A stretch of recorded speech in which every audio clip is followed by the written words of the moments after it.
the door opens, you start streaming every single day. A game called Fortnite drops. Yep. You play it. There's no builds at the time. It's just a fun game, and still to this day, in a Gary V sort of show that we did together, he asked me, he's like, first thing you think about when you think of Fortnite, and I say best multiplayer in the last 10 years. You know what I'm saying? I meant it. No, it is. Up until that point, you know, and even now, like I still mean it. I think it's up there. It's the game itself, and every single time we do a podcast together, we talk about Fortnite. So let's just go on with that. I think this one's less of a general optic podcast and more of like if we don't talk about Fortnite, then that's literally the game that changed now it's changed my life again. Yeah, like there's been some pillar games in my life that I've been like, whoa, those have changed everything for me. Like Halo 3 is one of them, StarCraft 2 is one of them, Modern Warfare 2 is one of them, because that's when my friends and I would LAN once a month at least at my house in New Jersey. They would bring 8 setups over and we'd play GBs. Like our team would play 5v5 GBs there. Our other friends would be playing other stuff. And we'd do 2 nights in a row at my parents, like at my house, like Friday night, Saturday night, and then everyone would go home and then we'd go be in school on Monday. Yeah. And like League of Legends is another big one. Fortnite is right there. And I mean, my first upload on Fortnite was October 13th of last year on my YouTube channel. And obviously I think of like, oh man, what if I never stopped? Because I stopped playing Fortnite to play Call of Duty World War II.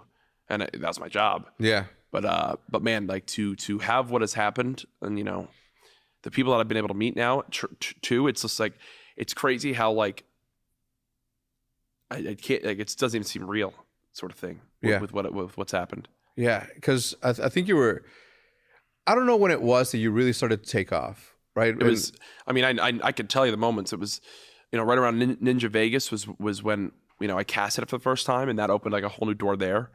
But like Ninja's when like like Tyler literally changed my life. Like Ninja changed my life through hosting in my channels. Yeah. Like simple as that. Like I'm not gonna shy away from that. Like that was a huge. Yeah. If I had to give credits to the moments where I've seen jumps. Yeah. And like why I've like helped skyrocket. Like Ninja is obviously one of the huge parts. Yeah.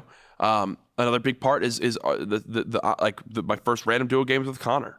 Like getting to meet Connor and try to. And that's a big thing. I get so many messages from. Just a quick snippet on Connor. Who is Connor? So Connor, everyone know who Ninja is. Yeah. Connor was. I play random duos on my channel, and I matched a kid with a squeaky little voice. He's 10-year-old named Connor. Mm-hmm. Who we called him Jeffrey at the time. For the kids, for example, I don't ask their name. Yeah. I call him Jeffrey. Yeah. Little Jeffy. Yeah, I call it like little Jeffy, little Timmy's. I call him. They obviously know. I wind up streaming like after we play our first game. I'm like, hey, 10,000 people just watch that, they freak out, sort of thing. And I know, hey, God forbid they ever go to say something that they shouldn't say, maybe on a broadcast. It's already muted, and no, like none of that's ever happened. And we've done thousands of games now. But with Connor, it was just like the kid was so adorable and innocent, and you could just tell like he had never won, and we'd win our first game, and like I deliberately let him get the last kill. I get the guy to like 10 health. Yeah. And I'm spraying like right to his right. I'm like, go get him, dude, get him. And he's like, oh, we did it. And like that moment, like I still get chills thinking about it, because like that was me when I was younger, like wishing I got to play with like my heroes and get games in with them, and going for my 50 in MLG.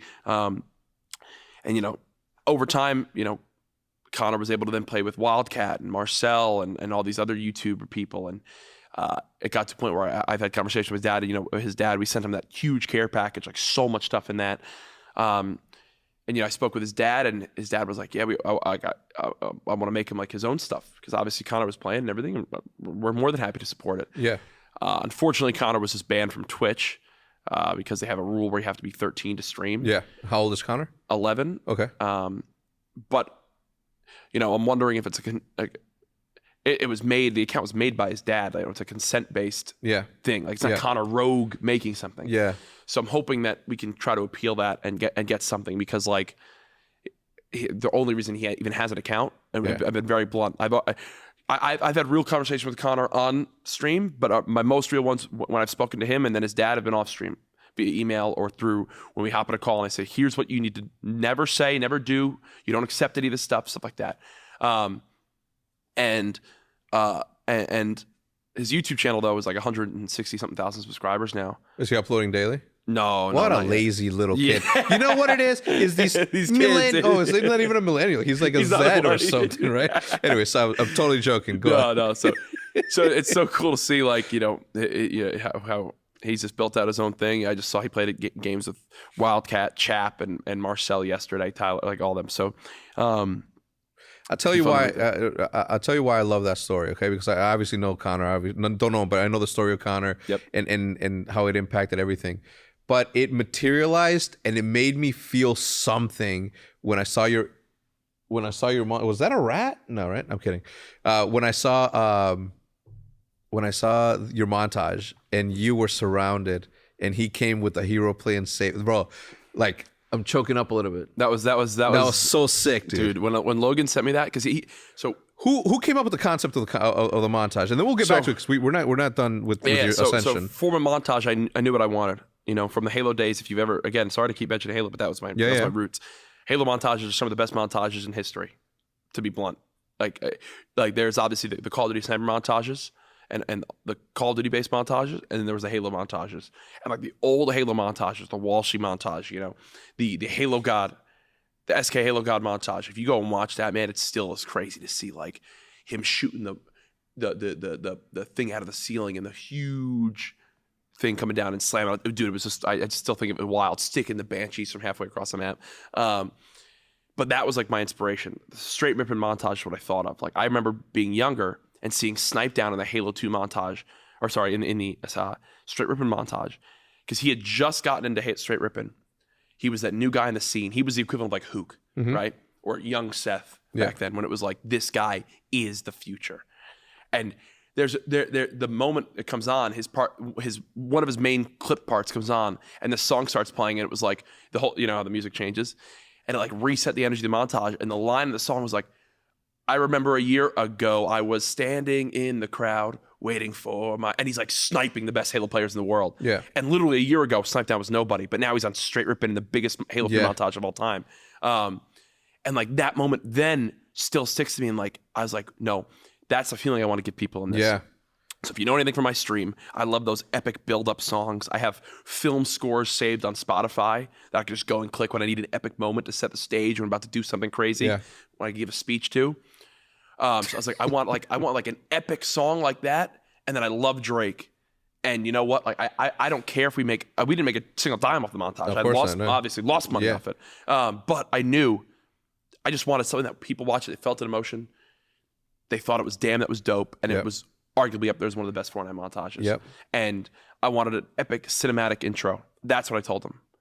We picked the songs, and then he just went to work. I sent him all the clips. My mods helped. So he came up, was like, you're gonna be surrounded, and you're gonna get. So like he would send me screenshots, and I'd be like, he was like, what outfit do you use most? And I was like, oh, I use the Alpine. I use the skier girl, American with the red shield.